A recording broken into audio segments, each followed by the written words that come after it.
ඇත්තටම තාරුණ්‍ය ජීවිතේ විඳින්න ඕන හොඳට. ආස්වාදයේ දකින්න ඕන. මං කියන්නේ කාටවත් මේ හැංගිලා මූණ වහගෙන ඔළුව ඉදලා පෙරෝගෙන බුදියන්න කියලා මේක ආස්වාදයේ දකින්න ඕන. ආස්වාදයේ දකින්නකොට ආස්වාදයටපත් වෙන්න බැරි තැන ඒකත් දකින්න ඕන. ඒක තමයි ආදීනවේ කියලා කියන්නේ. ඒ දෙකම දැක්කහම චලනය වෙන මනස දකින්න ඕන. ඒ චලනය වෙන මනස දැක්කයින් පස්සේ ඒකෙන් ගැලවීමේ විමුක්ති මාර්ගයේවත් නිස්සරණය දකින්න ඕන. ඒ බුද්ධ වචනයයි. ඔන්න ඕකයි බුද්ධ ආගම. නැතුව මේ බුද්ධ ආගම කියන්නේ පන්සලේ ධර්මශාලාවේ වාඩි වෙලා මුල්ලකට වෙලා නවගුණ ගල අතේ තියාගෙන ඉතිපිසෝ භගවා අරහංකේකේ දවස භාවනා කරන එක නෙමෙයි. ආස්වාදයේ වින්දා ජීවිතේ හොඳට වින්දා හිතන හැමදේම කළා. බැරි දේවල් ටික ඒකේ හොයාගත්තා. පුළුවන් දේ තියෙනවා බැරි දේ තියෙනවා. මේ දෙක අතරලා දැම්මහම එතනින් එහා මොකක් හරි ඇති ඒ නිබ්බහණයයි. අන්න ඒක හොයන විදියටපත් උනා. එතරයි ජීවිතයේ උපරිමය. අපේ තරුණ පරපුරට වැදගත් වෙන ප්‍රශ්නයක්. ස්වාමීන් වහන්සේ ආදරය කියන්නේ බොරුවක්ද? ආදරය කියන්නේ සාපේක්ෂකයක්නේ. අපි අපේ හිත ඇතුලේ යම් චිත්‍රයක් තියෙනවා. ඒ චිත්‍රයට ගැලපෙන එක අපි හොයනවා. එහෙමයි සර්. ඉතින් හවුනොත් හරි නැත්තම් ඉතින් ඉවරයි. ඒක සාපේක්ෂකයක්. ඒ අවස්ථාවට අපි ඊට පස්සේ අපි හම්බෙච්ච එක හොඳ නෑ කියලා කවුරුහරි හිතුවොත් ඊට පස්සේ ආයෙ වෙන චිත්‍රයක් හදා ගන්නවා. ඒකට ගැලපෙන කෙනෙක් හොයනවා. අපි ආදරය හොයනවානේ. ආදරය දෙන්න හොයන්නේ නෑනේ කවුරුවත්. ආදරය මෙහෙ මේ පැත්තට හොයනවානේ. මම කියන්නේ මේ පැත්තට දෙන්න කියලා. කොන්දේසි විරහිතව. කොන්දේසි. ඒතර ලෝකේටම ආදරය කරන්න ඕන. ගහකොළට සතා සිව්පාවට ඊළඟ ගස් වලට වලාකුළු වලට දූවිලි අංශු වලට හා මේ සියල්ලටම. මම කියන්නේ මනුෂ්‍යත්වයේ උපරිමයයි. මනුෂ්‍යත්වයේ සුද්ධ තත්වයයි. අවබෝධයටපත් වෙච්ච උතුම් මිනිසෙක් සියල්ලටම ආදරය කරනවා. කොන්දේසි විරහිතව. බලාපොරොත්තු නොවි. ඉතින් මං හිතන්නේ බලාපොරොත්තු නොවි ආදරය කරන්න පුළුවන් නම් බලාපොරොත්තු නොවි වැඩ කරන්න පුළුවන් නම් අපි ශ්‍රේෂ්ඨ ජාතියක්. එහෙමයි සර්. ස්වාමීන් වහන්සේ දැන් මම එක ධර්ම දේශනාවක දැක්කා ස්වාමීන් වහන්සේගේ ස්වාමීන් වහන්සේට පාසලේදී විශ්වවිද්‍යාලයේදී පෙම්වතියෝ ඉඳලා තිබෙනවා. මම මේ ප්‍රශ්න කෙලින්ම ඔය ස්වාමීන් වහන්සේගෙන් අද ඔය කිසියම් හෝ පෙම්වතියක් මේ විහාරස්ථානට ඇවිල්ලා ස්වාමීන් වහන්සේට වැඳ නමස්කාර කරොත් හිත චුට්ටක්වත් හෙල්ලෙන්නේ නැද්ද ස්වාමීන් වහන්සේ? එහෙම හෙල්ලෙනවා නම් අර දැක්කයි කියපු නිවෙන්නේ මොකක් හරි අඩුවක් තියෙනවා. අනික අපි මේ ඔක්කොම සාපේක්ෂක වශයෙන් දකින්නේ. ඒ සාපේක්ෂකයට චලනය නොවන සිතක් අවබෝධ කළ සිතක්. සාපේක්ෂකයට චලනය වන සිත අවබෝධ නොකළ සිත. අපිමනේ හිතාගත්තේ. අපිමනේ ලකුණු දුන්නේ. අපිමනේ කපා හැරියේ. ඇයි අපි ඒ ටික කළේ? ඇයි අපිට ඒක තේරුම් ගන්න බැරි? ඇයි අපිට අවබෝධ කරන්න බැරි? ජීවිතේ පළල් වහා ගැඹුරින් දැකිය යුතුයි. ජීවිතේ මම දකින්නේ කිසිම දෙයක් කම්පා වෙන්නවත් සතුටු වෙන්නවත් නෙමෙයි තියෙන්නේ. අත්දැකීමක් වශයෙන් ලබා ගන්න පමණයි. මේ මෙතන මල් පිපිලා තියෙනවා මේ කටරොඩු වැලක. ඒ මල් පිපෙන්නේ ඇයි? අත්දැකීමක් වශයෙන් අපිට යමක් තේරුම් කරවනවා. මෙතන අපේ ගස් තියෙනවා මේ රාපිස් ගස්. මේවා අපිට අත්දැකීම් වශයෙන් යමක් තේරුම් කරනවා. මේ සියල්ල මිනිස්යාට යමක් තේරුම් කරවනවා. මිනිස්යායකට බැඳෙන්න ඕනත් නැහැ. ඒකට වෛර කරන්න ඕනත් නැහැ. ඒක තේරුම් අරගෙන සන්තෝෂෙන් කොයි වෙලෙත් හැම වෙලාවකම hina වෙලා ඉන්න ඕන. අන්න ඒක තමයි ධර්මය. එහෙම නැතුව මේ බොරු ධාතු වන්දනා අරව මේවා නැති ඒවා බුදුරස් පෙන්නගෙන ඔක්කොම බොරු. ඒ කියන්නේ විශාල වංචාවක් ආගමික වංචාවක් සමාජයේ සිද්ධ වෙනවා. විවේචකයෝ අඩුයි. බුද්ධිමතුන් මේ උගතුන් ඉන්නවා බුද්ධිමතුන් අඩුයි. මේ ජාතියට වෙච්ච නරක. ඒ නිසා කවුරුවත් මේව විවේචනය වෙන්නේ නැහැ. එතකොට අර මධ්‍යම සුළු උගත්කමක් නැති මෝඩ අපි කියන්නේ ආච්චි අම්මලා කියලා. ඒගොල්ලෝ අර මෝඩ දේවල් හොයාගෙන යනවා. හිත හදන විදිය හොයන්නේ නැහැ. අර එක බරක් කිව්වලු හාමුදුරු කෙනෙක්. එයා කියලා තියෙන්නේ ඔක්කොම හිත හදන විදිය ගැන. කිසිම ජාතක කතාවක් කියන්නේ නැතුව බොරු මුකුත් කියන්නේ නැතුව කිව්වලු. බණ අහපු අම්මන්ඩිලා ටික කිව්වලු. ඒ හාමුදුරුගේ බණ වැඩක් නැහැ කිව්වලු. කිසිම බණක් කිව්වේ නැහැ කිව්වලු. හිත ගැන විතරයි කිව්වලු කිව්වේ. ඉතින් හිත ගැන කියන බණේ තමයි ලෝකේ තියෙන හොඳම බණේ. ඊට වඩා බණක් අපි දන්නේ නැහැ. ඇත්තටම අපිට අවශ්‍යනේ හිත හදාගන්න විදියක් අපිට ප්‍රශ්නයක් නැතුව මිනිස්සුන්ගේ ජීවිතේ ගැටුම් ඇති වෙනවා. ඒක තමයි ජීවිතය. ඒ ජීවිතයේ තේරුම් අරගත්ත කිසි දෙයකට කම්පා වෙන්නේ හැමදේම වෙන්නේ හොඳටයි කියලා කල්පනා කළා ජීවිතේට මුහුණ දුන්නා. ඉතින් මට තේරෙන්නේ එච්චරයි. මේ අද සමාජ තත්ත්වය තුළ ස්වාමීන් වහන්සේ අපි කොහොමද සාමාන්‍යයෙන් ඔක්කොම ඉන්නේ ඇත්තම රවට්ටන කට්ටිය ජීවිතේ ළඟට එනවා පොඩි දෙයකින් හරි රවට්ටනවා තමන්ගේ වාසියක් තකා තමයි ජීවිතය ආශ්‍රය කරන්න ඉන්නේ. අපි කොහොමද ස්වාමීන් වහන්සේ ඇත්තම මේ වගේ පුද්ගලයෝ මේ හඳුනගන්නේ ලං වෙන්න කලින් නැත්නම් ආශ්‍රය කළ පොඩි කාලයක් ඇතුළත? ඇත්තම ලං වෙන්න කලින් හඳුන ගන්න කිසිම ක්‍රමයක් නැහැ. අපි ඕන කෙනෙකුට අහු වෙන්නේ ඕන කෙනෙක් එක්ක ඕනවට වඩා ලං වෙලා ඕනවට වඩා ඒ පුද්ගලයා විශ්වාස කළොත්. කිසි කෙනෙක් අවිශ්වාස කරන්නත් එපා. කිසි කෙනෙක් විශ්වාස කරන්න යන්නත් එපා. ඒ පුද්ගලයා අපි කියන්නේ ඉස්සර අපිට කියවනේ අතේ දුරින් ජීවත් වෙන්න කියලා. ආන්න ඒක හොඳ විදියක්. පුද්ගලයේ කවදාකවත් තේරුම් අරගෙන අවසන් කරන්න බෑ. තේරුම් ගන්න අවසන් කරන්න බෑ. අපි හිතුවොත් අපි ආව ආශ්‍රය කරන්නේ තේරුම් අරගෙන ඉවර වෙලා කිව්වොත් ඒ කියන්නේ බොරුවක්. අපි තේරුම් ගත්ත ටිකෙන් ආශ්‍රය කරනවා. අපි තේරුම් නොගත්ත ටිකකුත් තියෙනවා.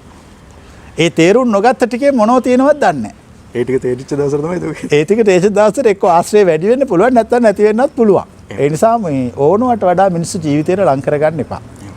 ඕනවට වඩා දුරස් කරන්නත් එපා. ඒ වෙලාවට අවස්ථාවට හැමෝත් එක්කම hina වෙලා සන්තෝෂයෙන් ජීවත් වෙන්න කිසි කෙනෙක්ගෙන් කිසි දෙයක් බලාපොරොත්තු වෙන්න එපා. මං කියන්නේ ඔය ධර්මය වෙන මුකුත් ඔක්කොම අමතක කරලා දාලා කිසි කෙනෙක්ගෙන් කිසිවක් බලාපොරොත්තු නොවී හිටියොත් ඒ මනුස්සයාට දුකක් ඇතිවන්නේ නැහැ.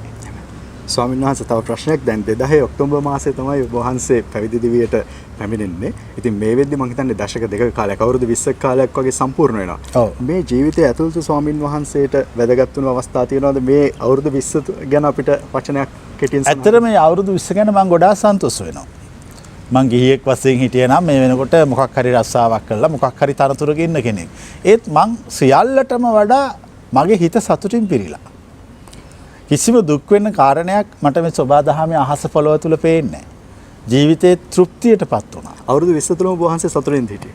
අවුරුදු 20 තුල දුක සතුට මිශ්‍ර වෙච්ච ජීවිතයක් ගත කරමින් සතුට හෙව්වා. දුක සතුට මිශ්‍ර වෙච්ච ජීවිතයක් ගත කරමින් සතුට හෙව්වා. සතුට කියන්නේ කිසි දෙයකට නොබැඳී ඉන්න එකයි. මේ මම කියන්නේ රහත් බව කියන්නේ මේ සියල්ල තේරුම් ගැනීම අන්ඩර්ස්ටෑන්ඩින්. තේරුම් අරගෙන නිහඬ වීම.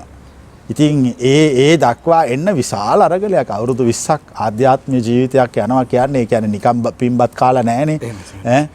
ඉගෙන ගන්න ඕනේ ඔක්කොමත් ඉගෙනගෙන කියවන්න ඕනේ ඔක්කොමත් කියවලා දැනගන්න ඕනේ ඔක්කොමත් දැනගෙන තේරුම් ගන්න ඕනේ ඔක්කොමත් තේරුම් අරගෙන අල්ලගෙන ඉන්න ඕනේ අල්ලගෙන ඉඳලා බලලා අතාරගෙන ඉන්න ඕනේ අතහැරලා දාලා. ඒක තමයි මං ජීවිතේ කියන්නේ. ඒ අවුරුදු 20 ඇතුළත ජීවිතේ විශාල ජයග්‍රහණයක්. මිනිස්සෙකුට යන්න පුළුවන් ඉහළම ආධ්‍යාත්මීය තලයට ළඟා වුණා. ඊට වඩා මිනිස්සෙකුට ළඟා විය නොහැකි. බුද්ධ චරිතය අපි අහලා තියෙනවා ස්වාමීන් වහන්සේ ගිහිගේ අභිනිෂ්ක්‍රම කරාට පස්සේ මෙන්න මෙච්චර කාලයක් දුෂ්කර ක්‍රියා කරා මේ වගේ ආධ්‍යාත්මිකව සඳහා මේ වගේ එහෙම කාලවල අපි වකවාන අහලා තියෙනවා. ස්වාමීන් වහන්සේ දැන් 2000 දී ශාසනයට ඇතුළත් වුණාට පස්සේ ආධ්‍යාත්මිකව එහෙම අපිට නිකන් සාමාන්‍ය සඳහන් කරොත් මේ 2000 ඉඳලා මේ සත්‍ය සොයා ගන්න කම කලේ දුෂ්කර ක්‍රියාවක්. ඇත්තටම මම කියන්නේ මම ඉපදිච්ච දවසේ ඉඳලා පරමාර්ථ සත්‍ය අවබෝධ කරන යම් දවසක් වෙත් ඒ දවස දක්වාම කලේ දුෂ්කර ක්‍රියාවක්. මේ උබතෝ කෝටිකේට උත්තර එහෙව්වා. මේ චලනය වන මනසෙ චලනය කරගන්න නැතුව ඉන්න රහස හෙව්වා. ඉතින් ඒක මං හොයාගත්තා. ඉතින් මගේ ජීවිතය ඉවරයි දැන්. කියන්නේ මං ඉවරයි. ඒ මං හොයන්න ඕන දේ හොයලා ඉවර කරගත්ත කෙනෙක්. මට එහෙම අනාගතයක් ප්ලෑන් එකක් මට මොකුත් නැහැ. මට දැන් සතුටින් ඉන්න ඔච්චරයි. ඊළඟ මොහොත ගැන මට අදහසක් නැහැ. මට අදහසක් ගන්න ඕනත් නැහැ.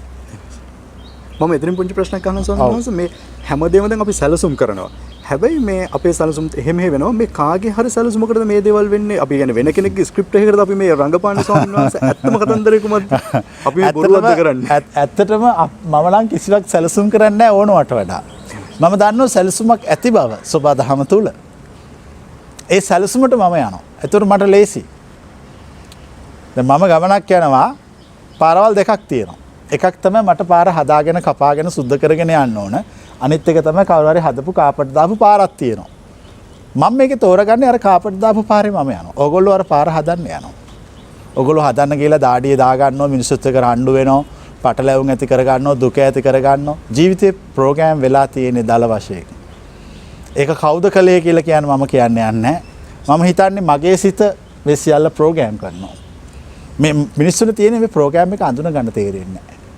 ප්‍රෝග්‍රෑම් එකක් නැහැ කියලා හිතලා ඒගොල්ලෝ ප්‍රෝග්‍රෑම් කරනවා. පැහැදිලිනේ?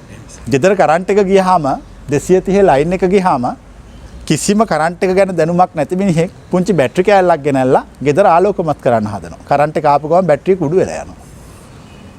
මේ ජීවිතේ ප්‍රෝග්‍රෑම් එකක්. ඒක තේරෙන්නේ ජීවිතය ගැන ඉහළටම අවබෝධ කළ කෙනෙකුට විතරයි. නැති කාටවත් තේරෙන්නේ නැහැ. ඒ නිසා ඒක අපි කවුද කරන්න කියන එක හොයන්න ඕනේ.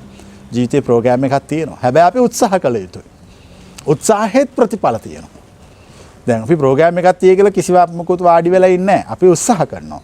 ඒ උත්සාහයත් අර ප්‍රෝග්‍රෑම් එකට දෙක එකතු වුනහම කොම්බිනේෂන් එක ඒ සුසංයෝගය ඔබව ජීවත් කරවන. ස්වාමීන් වහන්සේ දෙවියන්ව විශ්වාස කරනවාද? අපි දකිනවා දේව රූප විහාරස්ථානෙත් තියෙනවා. දෙවියෝ කියන්නේ අපට වඩා එහා ලෝකයේ සිටින වෙනත් මානයක සිටින අපි වගේම ජීවි කොටසක්. දෙවියෝ ඉන්නවා. දස කොසල් රජුගේ බුදුහාඳුරෙන් එහෙම දෙවියෝ ඉන්නවද කියලා. එතකොට ටිකක් කාරණානු සලකා බලන කල ඇත කියලා. දෙවියෝ කියන්නේ අනිත් අයට උදව් කරන පිරිසක් නෙමෙයි. දෙවියෝ කියන්නේ තවත් කොටසක්. දැන් අපි මේ පෘථිවියේ ජීවත් වෙනවා. ඒ වගේම මේ විශ්වයේ ඈත අනන්ත චක්‍රාවාටවල ජීවීන් ජීවත් වෙනවා. මනස ඉහළ අය, මනස අඩු අය. ඒගොල්ලෝ තමයි අපි කියන ප්‍රේතයෝ, දෙවියෝ. එහෙම නැත්නම් අපි මේ හුදකලා මේ පෘථිවියක නෙමෙයි ඉන්නේ. මේ යක්ෂ දේව නාග කියලා කට්ටියකට අපි පින් අනුමෝදන් කරනවා ඒ අපේ චාරිත්‍රයක්. ඒක අපේ කල් සංස්කෘතික ලක්ෂණයක්. ඉතින් ඒක වරදක් නෑ. සංස්කෘතික ලක්ෂණයක්. කවුරුවත් කයෙන්වත් පින් ගන්නවට වඩා හොඳයි තම තමන් කරගත්ත දේවල් තම තමන් අරගෙන යන ලෑස්ති කරගන්න ඕන. මම දරන අදහස ඒක. අපි චාරිත්‍රය ඉෂ්ට කරනවා. නමුත් අපි දන්න දෙයක් තියෙනවා. අපි කරගන්න දේවල් තමයි අපට අයිති. අපි නොකරගන්න දේවල් අපට අයිති නෑ.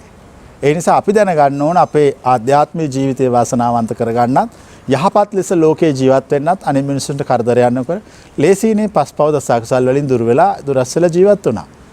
හරි හොඳ ජීවිතයක්. එයාටත් හොඳයි අනිත් අයටත් හොඳයි. ඒ වගේම උත්සාහවන්තව ජීවත් වුණා. හොඳ ප්‍රබුද්ධ ජීවිතයක්. හරි පළල් දැක්මක් තිබිච්ච මිනිස්සෙක් අපිට ගොඩක් අඩුයි එහෙම අය දැන්. එහෙමයි සර්. ස්වාමීන් වහන්සේ මේ තව මම ওই අන්තර්ජාලය සැරිසරද්දි මම වීඩියෝ වල දැක්කා හරි දේශ සහගත විදිහට ස්වාමීන් වහන්සේගේ ධර්ම දේශනා වලට කමෙන්ට් කරලා තියෙනවා ප්‍රතිචාර වීඩියෝ දාලා තියෙනවා. මම වචනයක් අහන්න කැමතියි මේ ඒ වගේ තියෙනවා මේක රංග පීඨයක් ඔබ වහන්සේගේ ධර්ම දේශනා අධර්මයිලු ව්‍යාජ රහත් බවක්ලු මේ වගේ ඒවා දකිද්දි ඇත්තටම ඔබ වහන්සේට මම හිතනවා ඔබ වහන්සේ සැලෙන්නේ නැහැ මේවට. මේ ඒ වගේ අයට අපි වචනයක් කියමුද ස්වාමීන් වහන්සේ? මම ඔබට උපමාවක් කියනවා. අපි දැන් අහලා තියෙනනේ චක්‍රවර්ති රජවරු ගැන. චක්‍රවර්ති රජුරන්ට හස්ති යානය තියෙනවා. හස්ති යානය කියන්නේ රජුරෝ වඩින ඇත් යානය. රජුරෝ සියලු ස්වර්ණාභරණයෙන් සැරසිලා ආභරණ වලින් සැරසිලා චතුරාංගනී සේනාව පිරිවරාගෙන අර හස්ති වාහනේ නැගලා ගමන් කරනවා. එතකොට අඩුකුලේ මිනිහෙක් රජුරෝ ඉස්සරහට ඇවිල්ලා කෙල ගහලා රජුරන්ට බනිනවා.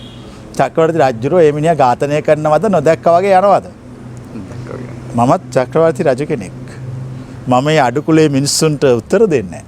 කවුරු හරි උත්තර දෙන්න පුළුවන් මං කියන මතේ දරන මතේ වැරදි නම් ඔන්න ඔයා වගේ ප්‍රතිවිරුද්ධ පාර්ශවයෙන් ඉඳගෙන ඕන තරම් කැමරා මේ හතර වටෙන් තියාගෙන තර්කයට වාදයට එන්න කියලා කියන්නේ ඔය එක එක්කත් එන්නේ නැහැ දුවල හැංගෙනවා. ඒ කියන්නේ මේ බොරුවක් කරනවා. සත්‍ය එළි වෙනකොට අර අසත්‍යයෙන් වැහිලා ඉන්න මිනිස්සු වංචාවක් කරනවා ජාතියට.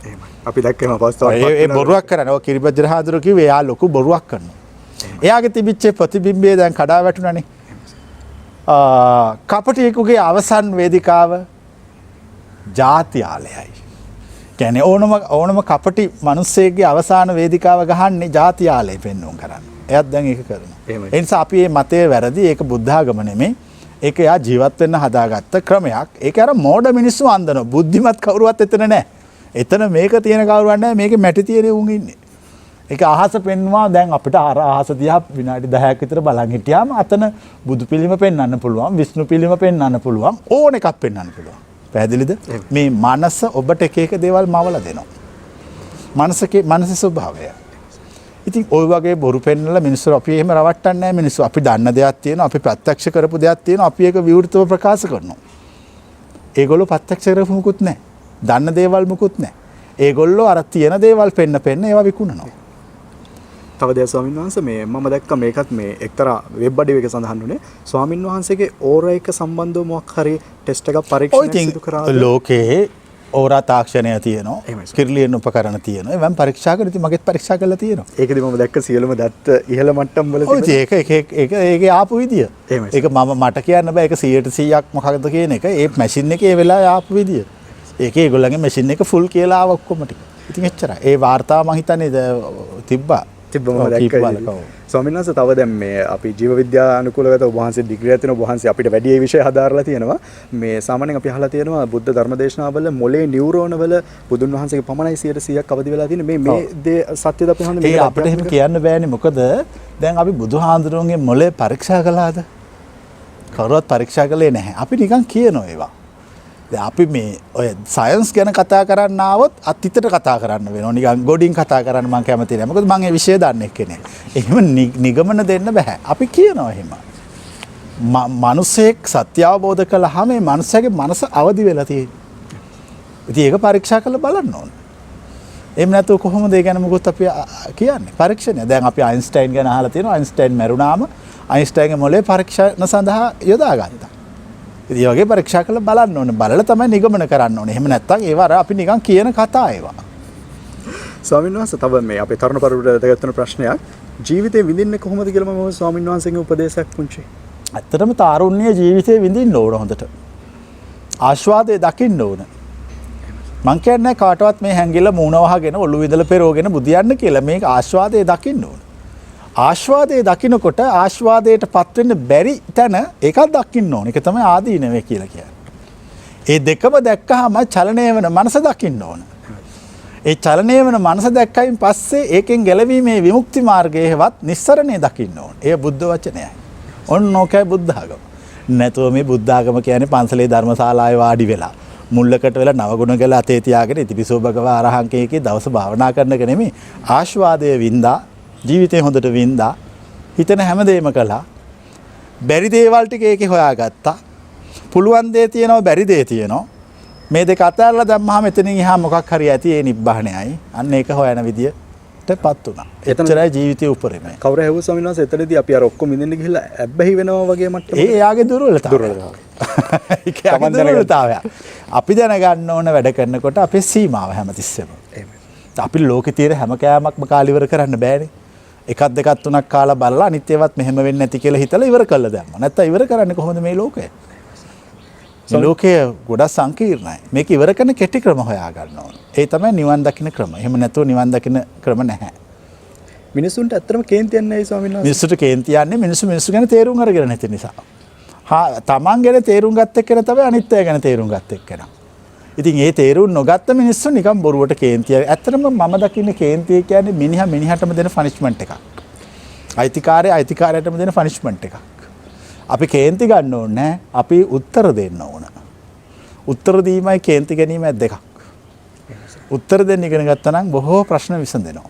අපේ ඒකට කරන්නේ කේන්ති ගන්න. අපි ඒකේ දැන් බලන්න පාර යනකොට පොඩ්ඩක් වාහනයක් මේ වුණොත් ඒගොල්ලෝ එතරම් වාහන හැප්පුණා නම් ඒකට නීතිය ක්‍රියාත්මක කරන්න ඕනේ ඉන්ෂුරන්ස් එකට එන්න කියන්න ඕනේ. නැත්නම් ඩ්‍රයිවර්ලා දෙන්න ගහගෙන වැඩක් නැහැ නේ. ඒ ජාතිය ප්‍රබුද්ධ නැහැ. ඒ කියන්නේ ආගමික නායකයෝ, දේශපාලන නායකයෝ හා රටේ උගතුන් එකතු වෙලා ජාතිය ප්‍රබුද්ධ කළා නැහැ. මෝඩකම, මිත්‍යා විශ්වාස, ඇදහිලි, පුද පූජා හා වංචාව තුලින් ජාතිය ජරා ජීර්ණ තත්ත්වයට ඇද දාලා අපි ඒක වෙනස් කරන්න ඕනේ. ඒක මහා විප්ලවයක්. ඒක ජාතියට රටට විමුක්තිය ගෙන දෙන විප්ලවය.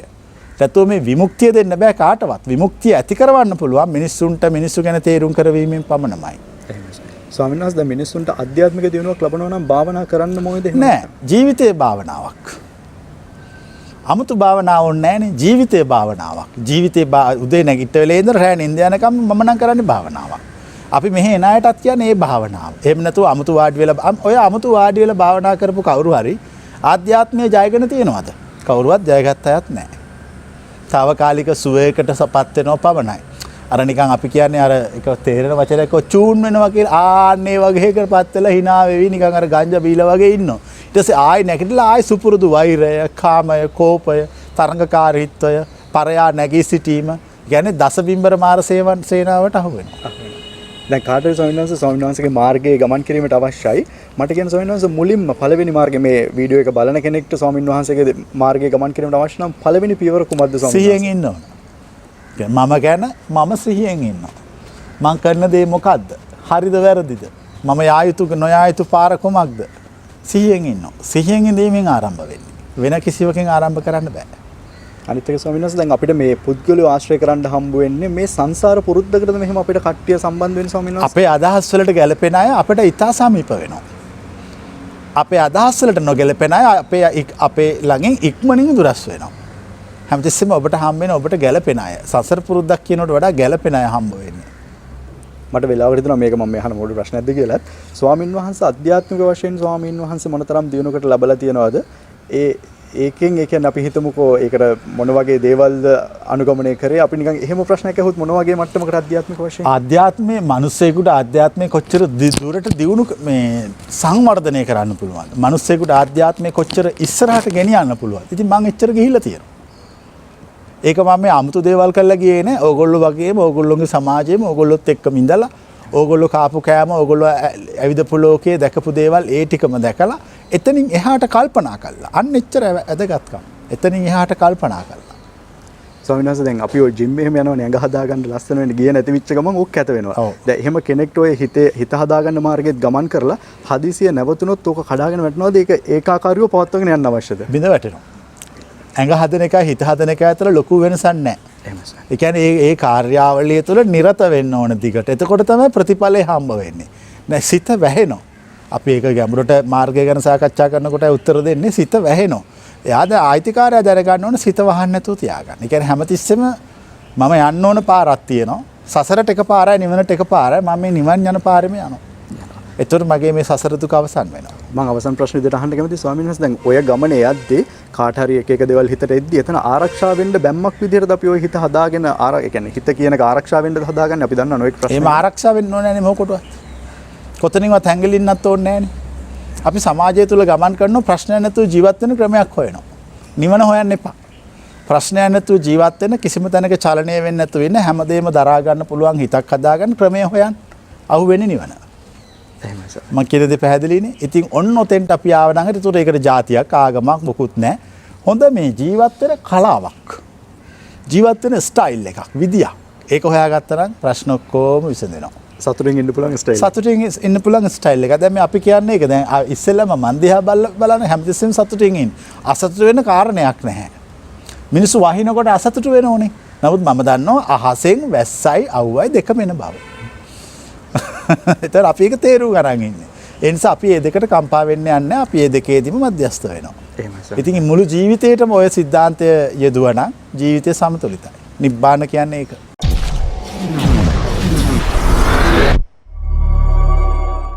ජීවිතේ ඒ දහම තේරෙන්නේ ජීවිතේ හොඳට විඳවපු මිනිස්සුන්ට. එක්ක විඳපු මිනිස්සුන්ට. නැති ගොබ්බයන්ට තේරෙන්නේ නැහැ. මං හැම දෙයකම සතුටු වෙනවා. පොඩි දෙයකින් වුණත් අපිට සතුටු වෙන්න පුළුවන්. අපිට සතුටු වෙන්න ලොකු දේවල් ඕනේ නැහැ. ඒ ලොකු දේවල් සතුටු වෙන්න ඕන කෙනාට සතුට නැහැ. ඔයාට අද කාලේ හැටියට කාර් එකක් ගන්න ඕන නම් ඔයා කොච්චර ගාණක් හොයන්න ඕනද? නමුත් මීට අවුරුදු 25කට විතර පස්සට ගිහලා ඔයාට කාර් එකක් ගන්න ඕන රුපියල් 100යි. දැන් සෙල්ලම් කරන කාර් එක. මේ ජීවිතේ තේරෙනවද? ඒතර එදා ඔයා එකෙන් සතුටු වුණා. අද ඔයාට එකෙන් සතුටු වෙන්න බැරි වෙලා තියෙනවා. ඔයාගේ හිතේ ප්‍රශ්නයක් මිසක් කාර් එකේ ප්‍රශ්නයක් නෙවෙයි. හොරකම් නොකරන එහෙම කියලා අපිට 100% සුද්ධවන්තව හොයන්න බෑ. එහෙම. වැඩි එකක් නෙමෙයි කොසල් රජුරුවත් පගාව ගහලා තියෙනවා. මට මතකයි අර පහුගිය කාලේක බුද්ධ දාතන ඇමතියෙක් හිටියා 3 දිනක් වුණ උස්සන් යන්න. ගියා ආණ්ඩුවට. කිසි වැඩක් කරේ නැහැ. කිසිම වැඩක් කරේ නැහැ. සින්දු කියන මිනිස්සු, ක්‍රිකට් ගහන මිනිස්සු, ඊළඟට දොස්තරවරු, ඒගොල්ලෝ පාර්ලිමේන්තුව යවන්න ඕනේ නැහැ. ඒගොල්ලන්ට අදාළ ජොබ් එක කරගන්න කියන්නේ. අපි වැඩ කරන්නේ නැහැ. විවේචනය කර ඉන්නවා. මම විවේචන අත්හැරලා දාලා වැඩ කරා. ඒ නිසා මම දිනුවා. අනිත් ඔක්කොම පෙරදුනා.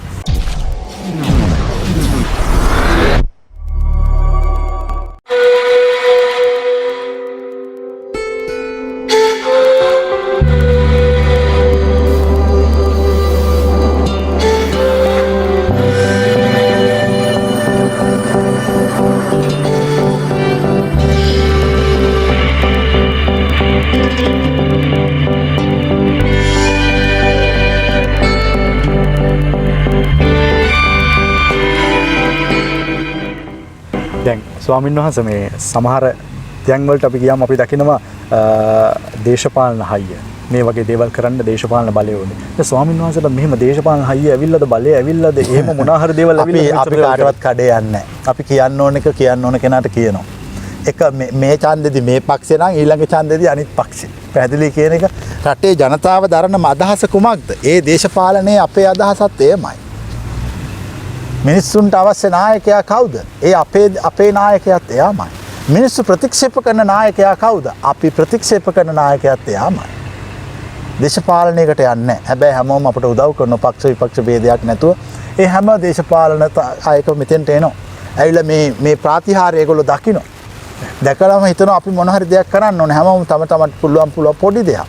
දැන් මේ ඔක්කොම මේ අපි ඉන්න මේ බිමේ තනකොළ තියෙනවා. මම ඉතින් ලක්ෂ කෝටි ගාණක් මේ ඔක්කොම අර මෙහෙණින් වහන්සේලා හිටවපු තනකොළ. ඒතර අපි කියලා බැනලා පඩි ගෙවලා නෙමෙයි. ඒගොල්ලෝගේ භක්තිය ප්‍රකාශ කරපු විදිය. දැන් අපි අනුරාධපුරයට ගියාම මිනිස්සුන්ට ඇතිවෙච්ච ආගමික භක්තිය මිනිස්සු සිතුවම් ඔස්සේ, ප්‍රතිමා ඔස්සේ, චෛත්‍ය ඔස්සේ පෙන්නවා. ඉතින් මෙතනත් ඒක තියෙන්නේ. මෙතන අපි කාටවත් බල කියලා එහෙම කරන්නේ නැහැ. හැමෝම සෝ කැමැත්තෙන් හැමෝම සන්තෝෂයෙන් වැඩ කරනවා. ඒ වැඩ කරලා සතුටු වෙනවා. දැන් අපිත් මමත් වැඩ කරලා සතුටු වෙනවා. මං හැම දෙයකින්ම සතුටු වෙනවා. පොඩි දෙයකින් වුණත් අපිට සතුටු වෙන්න පුළුවන්. අපිට සතුටු වෙන්න ලොකු දේවල් ඕනේ නැහැ. ඒ ලොකු දේවල් සතුටු වෙන්න ඕන කෙනාට සතුට නැහැ. ඒ ලොකු දේ හොයලා ඉවරලානේ සතුටු වෙන්න ඕන. පොඩි දේවල් වලින් සතුටු වෙන කෙනාට හැමතිස්සෙම ඔයාට කාර් එකක් ගන්න ඕන. ඔයාට අද කාලේ හැටියට කාර් එකක් ගන්න ඕන නම් ඔයා කොච්චර ගාණක් හොයන්න ඕනද? නමුත් මීට අවුරුදු 25කට විතර පස්සට ගිහලා ඔයාට කාර් එකක් ගන්න ඕන රුපියල් 100යි. දැන් සෙල්ලම් කරන කාර් එක. මේ ජීවිතේ තේරෙනවද? ඒතර එදා ඔයා එකෙන් සතුටු වුණා. අද ඔයාට එකෙන් සතුටු වෙන්න බැරි වෙලා තියෙනවා. ඔයාගේ හිතේ ප්‍රශ්නයක් මිසක් කාර් එකේ ප්‍රශ්නයක් නෙවෙයි. මේ මං කියනේම හොඳට කල්පනා කරලා බලන්න. එතකොට අපේ ජීවිතේ බොරුව තේරෙනවා. සතුට කියන්නේ භෞතික දේවල්වත් සල්ලිවත් නෙමෙයි. හිතන විදිය. කෙනෙකුට පුළුවන් නම් පොඩි දෙයකින් සතුටු වෙන්න එයා රහත් වෙච්ච කෙනෙක්. ඒක තමයි මේ ප්‍රැක්ටිස් එක. මේ අපි මේ සසර දුක නිවීම අවබෝධයටපත් වීම කියන්නේ ඒක මේ සාම්ප්‍රදායික අටුවම් බහැපු ක්‍රමවේදයක් නෙමෙයි. ඒක නව නූතන ක්‍රමවේදයක්. හැබැයි ප්‍රත්‍යක්ෂ කළ යුතුයි. ඒක කියනකොට තේරෙන අය ඉන්නවා. ඒගොල්ලෝ ඒක තේරුම් ගන්නවා. දැන් අපේ හැමෝම මට උතනදී ගැටලුවක් එනවා. දැන් අපේ හැමෝම කිව්වා වගේම මෙච්චර අපි දැන් දන්න විදිහට 84000 ධර්මස්කන්ධය ත්‍රිපිටක මේ සියල්ලම තියෙනවා. හරි. හැබැයි සුනීත සෝපාකල කොහොමද එක බුද්ධ වචනෙන් නිවන් දකින්නේ ධර්මවක නවතින්නේ? කොච්චර ධනෙ තිබ්බත් ඒක අයිති වෙන්නේ අයිතිකාරයට විතරයි. පැහැදිලිනේ? ජීවිතේ ඒ දහම තේරෙන්නේ ජීවිතේ හොඳට විඳවපු මිනිස්සුන්ට. එක්ක විඳපු මිනිස්සුන්ට. නැති ගොබ්බයන්ට තේරෙන්නේ නැහැ. අරයාගේ මේගේ ඕබදූප හොය අරයාගේ මේ කුණු ගොඩවල් හොය අරයා කෑවේ මොනවද ඒව අපට වැඩක් නැහැ. දැන් අපි උමන්දාව හදනකොට අර පන්සලේ කෑවේ මොනවද මේ පල්ලිය කරේ මොනවද ඒව හොය හිටිනම් තාම අපි මේක ඉඩමුවත් අරගෙන නැහැ. අපි කාගේවත් ඒව හොයන්නේ නැතුව අපි කරන්න ඕන දේ කළා. දැන් මේ අපිට එහා පැත්තේ තියෙන සඳුන් උයන. කොරෝනා කාලේ අරවට මේවට යන්නේ නැතුව මෙතෙන්ට ඇවිල්ලා මේ සඳුන් උයන හැදුවා. ඉතින් එච්චරයි. අපි වැඩ කරන්නේ නැහැ. විවේචනය කර කර ඉන්නවා. මම විවේචන අත්හැරලා දාලා වැඩ කරා. ඒ නිසා මම දිනුවා අනිත් ඔක්කොම පෙරදුනා. ඒ නිසා අපි හැමෝටම කියන්නේ අරයා මෙයා විවේචනය කරන්න ඕනේ නැහැ. ඒ වෙලාවේ මිරිස් පැලයක් හිටව ගන්න. අනිවාර්යයෙන්. අපි හැමෝම දැන් ඒත් එකම පොඩ්ඩක් කතාව වෙන පැත්තකට මම ගන්නවා. මේ පොඩ්ඩක් දේශපාලන පැත්තට. මොකද මේ දවස්වල දේශපාලනේ උණුසුම්. මේ සමාජයේ තියෙන මාතෘකාවක් හින්දා එක පැත්තකින් කියනවා මේ කොරෝනා වසංගතෙත් එක්ක ඡන්දෙ තියන්න හොඳ නැහැ. තව පැත්තකින් ඡන්දෙ තියන්න යනවා. ඔහොම කොහොම හරි අපි මේ දේශපාලනයේ කඩයාමක්වත් කවුරු පක්ෂේ කඩයාමක්වත් නෙවෙයි. මම ස්වාමීන් වහන්සේගෙන් අහන්නේ අපේ රටේ ජනතාව මීට කාලයකට කලින් මේ 225ම ප්‍රතික්ෂේප කරපු කාලයක් තිබ්බා. නමුත් දැන් ආයේ මේ 225 අලුතෙන් තෝරගන්න යනවා. ඒ මිනිස්සු පස්සෙම යනවා. ඡන්දෙ දෙන්න යනවා. රටේ ජනතාවට අපේ හාමුදුරනේ දෙන්න තියෙන උපදේශ මේක පොඩ්ඩක් මතක් කරලා දුන්නොත් දැන් ඇත්තටම මිනිස්සුන්ට දැන් ඔය කොරෝනා කාලේ 225ම එපා කිව්වට දැන් මිනිස්සුන්ට විකල්පයක් ඕන වෙලා තියෙනවා. මිනිස්සුන්ගේ හැටි. ඒ කියන්නේ මිනිස්සුන් දේශපාලනේ 100% ප්‍රතික්ෂේප කරන්න බෑ. 100% දේශපාලනේ හොඳම මිනිස්සුත් නෑ. මිනිස්සු බුද්ධිමත් වෙන තරමට පත් වෙන පාලකයා බුද්ධිමත්. මිනිස්සු මෝඩ වෙන තරමට පත් වෙන පාලකයා මෝඩයි. දැන් අපි සෙරප්පු දෙකක් ගන්න යන්නේ හොඳම සෙරප්පු තියෙන කඩේකටනේ. ෂර්ට් එකක් ගන්න ගියාම අපි ගිහිල්ලා තෝරන්නේ හොඳම ෂර්ට් තියෙන කඩේ. හැබැයි රට පාලනය කරන්න තෝරන්නේ නොමිනා ජරාම මිනිස්සු ටිකක්. හරිනේ? ඉතින් මං කියන්නේ මේ පාරවත් හොඳ මිනිස්සු ටිකක්. ඇත්තටම මේ ඕනවට වඩා උගත්කම තියෙන මිනිස්සුන්ට රට පාලනය කරන්න බෑ. ප්‍රායෝගික නෑ. උගත්කම දේශපාලන සුදුසුකමක් කියලා මම පිළිගන්නේ නෑ. මම පිළිගන්නේ වැඩ කිරීමේ හැකියාව. දැන් අපි මේවා මවලා වගේ හදලා තියෙනවා. අන්න ඒකයි දේශපාලනට අවශ්‍ය. ඉතින් අපි මේ වෙලේ පොඩ්ඩක් දැනුවත් වෙන්න ඕන වැරදි කරන අඩු හොරකම් කිරීම අඩු අය. හොරකම් නොකරන එහෙම කියලා අපිට 100% සුද්ධවන්තව හොයන්න බෑ. වැඩි එකක් නෙමෙයි කොසල් රජුරුවත් පගාව ගහලා තියෙනවා. කොසල් රජුරුව පගාව ගහලා හදපු පන්සල තමයි ජේතවනාරාමයට එහා පැත්තේ තියෙන රජකාරාමය. දන්නේ අහලා නැහනේ. ඉතින් මං අහන්නේ කොසල් රජත් පගාව ගැහුවා. එතන ඉඳලා ආයි තවත් කවුරු ගැන කතාවද? ඒ නිසා දේශපාලනේ සුද්ධවන්තය හොයන්නේ යන්න එපා. වැඩක් කරන්න පුළුවන් උගත්කමක් තියෙන මිනිස්සුන්ට ආදරය කරන වඩාත්ම හොඳ කෙනෙක් පත් කරගන්න. පත් නොකරත් කරන්න බෑනේ එතකොට. ඉතින් මිනිස්සු දැනගන්න ඕන පත් කර. අනික මේ නාකි වෙච්ච, ඇවිද ගන්න බැරි, කිසිම වැඩක් කරගන්නත් බැරි. බොරුවට පුටු උඩට වෙලා දවස පුරාම කයිවාරු කෙලින. AC කාමර වලට වෙලා දවසම ඉන්න. මැතිවරු, ඇමතිවරු, മന്ത്രിවරු නම් පත් කරගන්න එක. මට මතකයි අර පහුගිය කාලේ එක බුද්ධ දාසන ඇමතියෙක් හිටියා 3 දිනක් වුණ උස්සන් යන්න. ගියාඬුවට. කිසි වැඩක් කරේ නැහැ. කිසිම වැඩක් කරේ නැහැ. දැන් අපි මේ උමන්දාව අපි ලස්සන්ට හැදුවා. මේ අපිට කිසි උදව්වක්වත් මුකුත් කරේ නැහැ.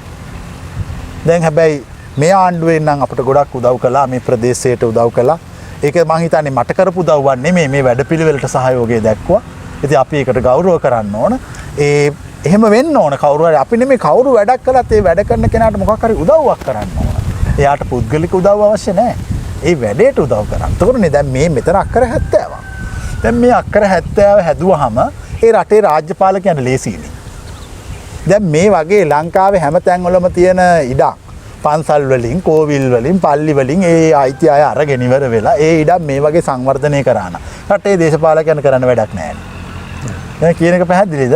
ඒ නිසා අපි වැඩ කරන්න ඕනේ. ඒ වගේම වැඩක් කරන්න පුළුවන් මිනිස්සුන්ට ආදරය කරන මිනිස්සු පාලකයෝ වශයෙන් පත් කරන්න ඕනේ. ඕනවට වඩා මහ ලොකු උගත්කම් තියෙන. ඊට පස්සේ මේ සින්දු කියන මිනිස්සු, ක්‍රිකට් ගහන මිනිස්සු, ඊළඟට දොස්තරවරු, ඒගොල්ලෝ පාර්ලිමේන්තුවේ යවන්න ඕනේ නැහැ. ඒගොල්ලොන්ට අදාළ ජොබ් එක කරගන්න කියන්න ඕනේ.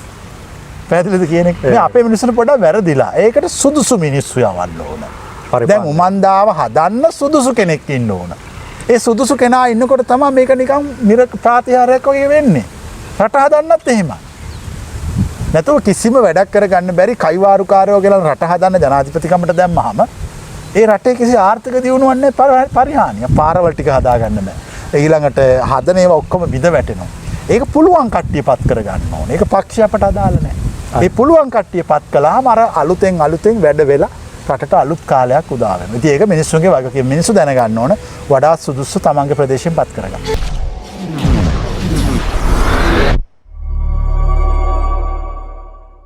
අපේ හැම ඒතකම දැන් අපි දැක්කා ගිය සැරේ කොරෝනාව වෙලාවේ රටේම කහ නැති වුණා.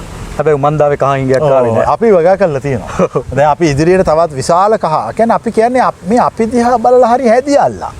අපට බැන දොස් කිය වස් කවිලිය එළිය ඉන්නේ නැතුව තොපිට සෙත් කවියක් ලියාගනින්න. පැහැදිලිද කියලා අපි ගිහිල්ලා ඉවරයි.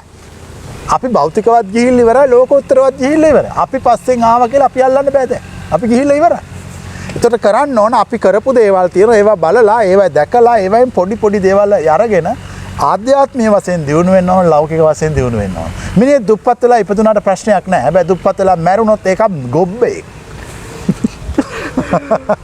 අනිවාර්යෙන්. ඒතකෝ දැන් අපේ හැමෝම අපි දැන් ඇවිදිද්දී ඔය කටයුතු අතරතුර අපි දකිනවා අපේ හැමෝම මේ හෙල අපේ තිබ්බ හෙල දේවල් වලට මුල් තැන දීලා තිබ්බ. අපි දැක්ක ඒ දවස්වල අර ජාතියක් නැගිටින්නේ ඒ රටේ දේවල්, ඒ ජාතියේ දේවල් වලට මුල් තැන ලැබුණොත්. ඒ ජාතිය නැගිටින්නේ පිටරට දේවල් වලට මුල් තැන දුන්නොත්. අපි නැගිටින්න ඕන, අපි කන්න ඕන අපේ කෑම. අපේ කෑම කනකොට අපිට ලෙඩ නැති වෙන්නේ. පිටරට කෑම අපට ලෙඩ. අපි බොන්න ඕන අපේ බීම. අපි කතා කරන්න ඕන අපේ භාෂාව. එතකොට තමයි අපි නැගිටින්නේ. දැන් ජපානයේ නැගිට්ටේ කොහොමද? ඒගොල්ලෝගේ දේවල් පාවිච්චි කරන්න ගත්තා. ඉන්දියාව ලෝකේ ලොකු ආර්ථිකයක් තියෙන රටක්. ඒගොල්ලෝගේ පාවිච්චි කරන්න පටන් ගත්තා. ඒකට මහත්මා ගාන්ධි වැනි දේශපාලඥයෝ මඟ පෙන්නුවා. ඉතින් අපි අපේ දේවල් නැති කරගත්තා. කොමිස් ගහලා අරව මේවට මුළු රටේ තිබිච්ච ඔක්කොම විකුණා. අපේ කර්මාන්ත බිඳවට ගත්තා. අපේ නිෂ්පාදන නැතික දැන් මේවා ආයෙ අපි පටන් ගන්න ඕන. අපි කොච්චර දේවල් තිබ්බද? අඩුතරමේ ඉස්සරම අපි මතකයි අපි පොඩි කාලේ ඉස්කෝලේ බස් එක කරනගෙනකොට ටයර් එකේ ගහලා තිබුණේ මොකද්ද? කැලණි කියලා. ඉතින් අද කොහෙවා? ඉතින් අපි කොහෙටද ගියේ? අපි පස්සට ගියා. මේඩ් ඉන් ශ්‍රී ලංකා එකක් ගන්න නැති වෙන. එකක් ගන්න නැති වෙන. මේඩ් ඉන් ශ්‍රී ලංකා කියලා ගහන හැම එකම එක කුඩු එක ගංජා. එතෙන්ටම රට ගෙන ආවා. ඉතින් මං කියන්නේ දැන් මේ ඉදිරි දේශපාලනයේදී මේවා ඔක්කොම ගැන කල්පනා කරලා තරුණ පිරිසක්. එහෙම. තරුණ පිරිසක්. රට කරන්න පුළුවන් පිරිසක්. වැඩක් කරන්න පුළුවන් පිරිසක් පාර්ලිමේන්තුවට ගෙන්නන්න. ඒ ගෙන්නලා මේ රට ගොඩ දාන්න. ඒක මේ පාරත් තව දෙතුන් පාරකට වඩා මේක මේ විදිහටම ගියොත් රට ලොකු විනාශයක්. අනික කිසිම වෙලාවක වනාන්තර විනාශ කරන්න දෙන්න එපා. මේ පරිසරයේ ගොඩ නගන්න ඕන. මේ ගස් කොළන් බලන්න දැන් මේ පරිසරය කොච්චර ලස්සනද කියලා. මේක කිසිම ගොඩනැගිල්ලක් නැහැ. ඔක්කොම මහා වනාන්තර පේන්නේ. කොච්චර හිත නිවෙනවද? මේ කොළ පාට මිනිසුන්ට කොච්චර දේවල් උගන්වනවද? මුළු ජීවිතේම මේක අපට උගන්වනවා. ඉතින් ඒක අපි අය ඉගෙන ගන්න. ඒ නිසා අපි හැමෝගෙම ඉල්ලන්නේ දේශපාලනයේ මිනිස්සුන්ට බාහිරව ජීවත් වෙන්න බෑ. ඕනම කෙනෙක් දේශපාලනයකට යම් තරමකට හරි දායක වෙනවා. වඩාත්ම හොඳ තීරණයක් ගන්න. අනිවාර්යයෙන්. ඒක වෙන්න ඕන. ඒ තීරණය ගත්තොත් තමයි ඒකේ හොඳ ප්‍රතිඵල අපිට දැන් අපි දෙපැත්තේම පාලනය අපි දැකලානේ තියෙන්නේ. පක්ෂයකට යට වෙන්නේ කොටු වෙන්නේ නැතුව වඩාත් හොඳ කට්ටිය තෝරලා යවන්න. දවල් රටට වැඩක් නොකරොත් ඊළඟ පාර අයින් කරා. අනිවාර්යෙන්. මම හිතන්නේ ඒකට පැහැදිලි උත්තරයක් ලැබුණා. ඔව්. අපි හඳුන්නේ මේ ඒතක මට තව ප්‍රශ්නයක් ආවා. දැන් මම උමන්දාව වටේ ඇවිදිද්දි මම දකිනවා රාවණ අසපුව ඒත් එකම මේ සීතාගේ නමෙන් තවත් අසපු මේ සීතාවනේ මෙහෙම දේවල් ඉදි වෙද්දි හැබැයි අපේ මේ එක්තරා පිරිසක් පුරාවිද්‍යාව ඇතුළු පිරිසක් කියන මේක මිත්‍යාවක් රාවණ කියන්නේ මිත්‍යාවක්. ඒක ඔබ වහන්සේත් මේ මිත්‍යාවක නම්ද මේ ආදගෙන ඉන්නේ මේ දාගෙන ඉන්නේ. අපිට මේ පරම්පරාවක් තියෙනවා. ඒ පරම්පරාව එක තැනක රාවණා කියන්නේ තව රජ කෙනෙක් එච්චරයි. ඒක මිත්‍යාවක්ද නැද්ද කියලා ඉතින් දැන් මට බනින්නේ කිසි තේරුමක් නැතුව ඒ වගේ රාවණාට බැන්නාම මම මොකෝ රාවණා මිත්‍යාවක් කිව්වා කියලා රාවණාට මුකුත් වෙන්නෙත් නැහැ. ඒක කරන කෙනාට මුකුත් වෙන්නේ නැහැ. මුකුත් වෙන්නේ ඒවා හැම තියෙනවා. රාවණා කියන්නේ අපේ රාජාවලිය තවත් එක රජෙක් එච්චරයි. ඒක මේ 아무තු මේ මහා විද්‍යා ගැල විද්‍යා මේ කතන්දර ඕන එක්කනේ. ඉතින් අපි මේ දේශීය නම් දැන් මන්දාව කියන්නේ උම්මගේ ජාතකයේ කියන එක. ඒ ගොඩක් මේ බෞද්ධ නම් තමයි බෞද්ධ හා සිංහල නම්. දැන් අර චෛත්‍ය නම අහස්වෙහෙර. අහස්වෙහෙර. අපිට හරි හුරුයි ඒවා. මහා පාලි වචන දානවට වඩා අර සිංහල නම් අහස්වෙහෙර. දැන් මෙතන හදන පොය සීමා මාලකේ පොය සීමාවල. හරි සරලයි ඒවා. අපේ ඒවා. එතකොට තමයි අපේ අනන්‍යතාවයක් ගොඩ නැගෙන්නේ. ඉතින් අන්න ඒක අපට අවශ්‍ය කරන්නේ. ඉතින් උමන්දාව කියන්නේ ඒක මේ ජාතියට අයිකන් එකක්. ඒ වගේම ජාත්‍යන්තරයට බුද්ධ ආගම ගෙනියන්න ඕන. බුද්ධ ආගමේ මොඩල් එක කෙසේ විය යුතුද? දැන් මිහිඳුමා රහතන් වහන්සේ ඉන්දියාවෙන් ලංකාවට ආවේ හැම සෙල්ලිපියකම තියෙන්නේ ඉඩිය අගත. ඉදින් ආව නෙමෙයි. සමෘද්ධිය පිණිස වැඩම කළා. මොන සමෘද්ධියද? ආර්ථික සමෘද්ධිය, ආධ්‍යාත්මික සමෘද්ධිය. එතකොට රහතේ විකාරභාරය මොකද්ද? ආර්ථික සමෘද්ධිය, ආධ්‍යාත්මික සමෘද්ධිය. දර්ශනයක් බිහි වුණාම තමයි රටක ආර්ථිකය එතන ඉඳලා තමයි නැගිටින්නේ. මිනිස්සු ඔළුව හදාගන්න එතන ඉඳලා. එහෙම නැත්නම් හැමදාම මිනිස්සු දුප්පත්. අනිත් මිනිස්සුන්ට දොස් කිය විවේචනය කර දියුණු වෙන එකයි කකුලෙන් ඇද ඉන්නවා. අලුතෙන් දේව දර්ශන ලෝකෙට අවශ්‍යයි. අදහස් බණ කියන අය ලෝකෙට අවශ්‍යයි. මත ලෝකෙට අවශ්‍යයි. ඒ මත තොලින් මිනිස්සු ගොඩ නැගෙනවා. දැන් මෙතන අපි සියල්ල ගොඩ නගනවා. ඒ ගොඩ නගන්නේ අන්තිමට ගොඩ නගන්නේ මොකද? මානව සම්පත. බිල්ඩින් වත් ගස්වත් මිනිස්සු ගොඩ නගනවා. දැන් මෙතන අද වෙනකොටත් කුඩු බීලා නිවැරදි වෙච්ච අය ඉන්නවා. ඒ කුඩු බීලා ඒගොල්ලෝ නිවැරදි කරගන්න බැරි වුණාම මෙතන කියලා නවත්තලා යනවා. එකපාරයි මං ගිහලා බනින්නේ. එක්ක හොඳින් එක්ක නරකින්. මොකක්වත් නැහැ. සික් නැහැ. බෙහෙත් ගහන්න නැහැ. ඉන්ජෙක්ෂන් නැහැ. එක බැනුමෙන් කැන්සර්. තේරෙනවද? ඒ බෙහෙත් ටික ඔක්කොම හම්බ වෙනවා. ඒ බෙහෙත් ටික තනි ටැබ්ලට් එකක්. ඉතින් මං කියන්නේ ඒ නායකත්වයේ ප්‍රශ්නයක්. එහෙමයි. ඒ ආදරේ කරුණාවේ ප්‍රශ්නයක් මිසක් කුඩු ප්‍රශ්නයක් එතන මට පේන්නේ නැහැ. අනිවාර්යෙන් අපේ හැමදේ. දැන් අපේ හැමදේ මේ මෙහෙම ජාතිය දේවල් වලට මුල් තැන දීගෙන අපි දැන් දකිනවා මේ මන්දාවේ තව ජාත්‍යන්තර මට්ටමට යනවා. දැන් එතකොට මේ ආධ්‍යාත්මික දෙයක් ගැනත් අපි මෙතන සාකච්ඡාවක් වුණා. මම මේ හැමෝටම පොදු ප්‍රශ්නයක් තව අපේ හැමදෙන් අහන්න හිතුණා. තරුණ පිරිස පොඩ්ඩක් අද අතරමං වෙලා ඉන්නවා මේ අධ්‍යාත්මය. එතකොට අධ්‍යාත්මය කියන්නේ භාවනා කරන එක, වනගත වෙන එක, සීල සමාධි ප්‍රඥා මේ විදිහට ගිහිල්ලා මල් පහන් පූජා ඒ මාර්ගයේ ගිහිල්ලා ඈතර වෙච්ච කවුරුවත් නැහැ. ඒ මාර්ගයේ ගිහිල්ලා අපි දැන් හිතමු මගේ වයස දැන් අවුරුදු 45යි. මමත් ඔය හැම එකක්ම කරපු එක්කනේ මම මේ මොඩේ නෙමෙයි. ඒ වයි ගිහිල්ලා ඊට පස්සේ අපි ඒ අවුරුදු 60 70 මහාන වෙලා හිටපු අය ඔක්කොමත් එක්ක කතා කළාම ඒගොල්ලෝගේ ලයිෆ් එක ගැන සතුටු වෙන්නේ නැහැ. ඒගොල්ලෝ කියනවා අපි අතරමං වුණා කියලා. කියන්නේ ඒගොල්ලෝ ඇත්තටම අවංකව නිවන හොයලා. ඒ අර සාම්ප්‍රදායික ක්‍රමවේද ඔස්සේ හොයලා අතරමං වෙලා. දැන් ඉතින් කරන්න දෙයක් නැහැ ටයිම් එක ඉවරයි. දැන් යන්න වෙලා. ඉතින් අපරාධනේ ජීවිතේ. ඒතර අපි දැන් ආයෙ ඒක කරනවද? ඒක අවුරුදු 70ක් 80ක් කරපු කෙනෙකුගෙන් අහලා ප්‍රතිඵල නැත්නම් ආයෙ ඒක කරනවා නම් මම මියරකෙන්නේ. මම එතකොට ඒ ක්‍රමයේ අතහැරලා දාලා ගවේෂණය කරනවා. අපි මේ කියන එක අපි ප්‍රැක්ටිකලි ගවේෂණය කරලා හොයාගත්ත එකක්. ඒක ප්‍රායෝගිකයි. ඒ නිසා ඒක පස්සේ මිනිස්සු දහස් ගාණක් ලක්ෂ ගාණක් එනවා. ඒක නවත්තන්න බෑ කාටවත්. ඒක සිංහලෙන්, ඉංග්‍රීසියෙන්, ජපානයෙන්, ඊළඟට මේ ඉතාලි භාෂා ගණනාවකින් මේ මැසේජ් එක ක්‍රියාත්මක වෙනවා. ඒ කියන්නේ අපේ හැමදේ රහත් වෙන්න භාවනා කරන්න අවශ්‍යම නැද්ද? නෑ. භාවනා කියන්නේ ජීවිතය. සිහිය පැවැත්වීම. එච්චරයි නිවන. හා ගුරුවරයාගෙන් ලබා ගන්න අත්දැකීම් ටික. අපිට ගුරුවරු නැහැ. පැහැදිලිද? ඒ ගුරුවරයා ලබා දෙන අත්දැකීම් හා වචන. ඒ අත්දැකීම් හා වචන ඔබ රහත් බවට පත් කරනවා. එහෙම නැතුව රහත් වෙන්න බෑ. ඒක කතන්දරයක්. ඒ නිසා අපි තරුණ පිරිසෙන් ඉල්ලන්නේ ඔය ඉතින් ස්ටඩි කරන්න අර නිකන් ගාය හොඳ වෙන්න හොඳයි. ඒ වුණාට දිගට යන්න බෑ. මම මේ ගාක අත්දැකීම් තියෙන කෙනෙක්. අපේ හැමදේ බොහෝ දෙනෙක් චෝදනා කරන අපේ හැමදෙන් මේ ත්‍රිපිටකයෙන් විරුද්ධයි, ත්‍රිපිටකය විකෘති කරනවා. මේ ත්‍රිපිටකයේ තියෙන දේවල්ම නෙවෙයි. ත්‍රිපිටකයෙන් නැතුවත් එහෙම අපේ හැමදේ පුළුවන් ත්‍රිපිටකයේ තියෙන දේවල් විතරම. ත්‍රිපිටකේ බොංචි කන්න කියලා තියෙද? කැරට් කන්න කියලා තියෙද? බීට්‍රූට් කන්න කියලා තියෙද? දැන් ත්‍රිපිටකයේ හැටියට ජෙලි කන එක කැපද? මෙහෙමයි. ওই කතාව කියන්නේ ත්‍රිපිටකේ දන්නේ නැතිව. ත්‍රිපිටකය කියන්නේ සංක්ෂිප්ත බුද්ධ වචනය. ත්‍රිපිටකේ මෙහෙම තියෙනවා. එක්කෙනෙක් හිටියා ත්‍රිපිටකධාරී භික්ෂුවක් අනිත් තව යාළුවෝ දෙන්නෙක් මහාන වුණා. එක්කෙනෙක් ත්‍රිපිටකය ඉගෙන ගත්තා අනිත් එක්කෙනා ත්‍රිපිටකය ඉගෙන ගත්තේ නැහැ. ගුරුවරයාගෙන් විපස්සනා ඉගෙනගෙන නිවන් මාර්ගය ඉගෙනගෙන රහත් වුණා. දැන් අර රහත් වෙච්ච එක්කෙනා ධර්මයේ දන්නේ නැහැ. අර ත්‍රිපිටකධාරියා කල්පනා කරනවා මම අරයා පරද්දන්න ඕනේ. ඒතර ඔක්කොම කට්ටිය ඉන්නවා බුදුහාඳුරුත් ඉන්නවා මේක ආවා එළර රහත් භික්ෂුව ධර්මයේ දන්නේ නැහැ නේ ත්‍රිපිටක ධර්මයේ දන්නේ. එයා දන්නේ එයා කරපු දේ දන්නේ. ප්‍රායෝගිකව අත්දැකීම් ටික එයා දන්නේ. ඒක තමයි ඇත්තටම ධර්මය. අර ත්‍රිපිටක ධාරිය කල්පනා කරලා ප්‍රශ්න අහනවා බුදුහාමුදුරුවෝ ඔයා දෙන්නම ප්‍රශ්න අහන්න ඕනේ නැහැ මම ඔයගොල්ලෝ දෙන්නගෙන් අහන්නම්. ත්‍රිපිටක ධාරියාගෙන් බුදුහාමුදුරුවෝ ඇහුවා මගපල ලබන්නේ කොහොමද කියලා. එතකොට ඒක ත්‍රිපිටකේ නැහැ කියලා.